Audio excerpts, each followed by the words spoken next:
And I will decide at the end of the day where this all comes out. But if I find out that something happened during these 5 days, I'm not going to be happy about it, or these 6 days, or these 7 days, however many days it takes to get a trustee in place. So all the creditors, you need to set up a call with Attorney Claiborne and Attorney Harrington if you need to have Attorney Harrington involved, the U.S. trustee involved. But there has to be a trustee appointed in this case. And this form over substance process, so every single time there's a Chapter 11 trustee appointed, we have to have an emergency hearing to enter another order to approve. That doesn't make any sense. If someone doesn't like the trustee, they can move to remove him. It's just form over substance, just complete form over substance. The job of the U.S. trustee's office is to appoint the trustee. You did that.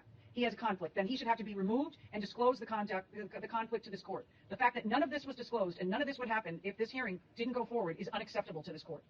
And it should be to all of you as well. So what time are you going to meet, and who's going to report back to the court tomorrow on when a Chapter 11 trustee is going to be appointed? I'll just make it easier for you. We're going to have a hearing tomorrow at 3 p.m., and it will be virtual, and you will all tell me where things stand on the appointment of a Chapter 11 trustee. And I expect the U.S. trustee's office to make themselves available to all the creditors in this case and to make sure that this appointment happens very, very, very soon, because where we stand now is just very unfortunate. Does anyone have any questions? It's going altogether. Yeah. Yes. Go ahead, Attorney. Can you hear? Yes, thank you.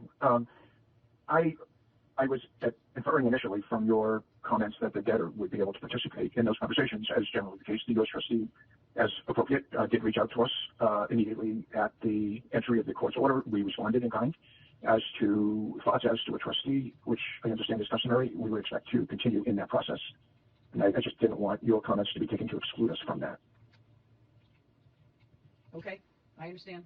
Second, I do inquire as to what information has occurred or has been brought forth. I understand from Ms. Claiborne that there may be an assertion of a privilege with which I'm just not familiar, but I do make that inquiry as to what happened.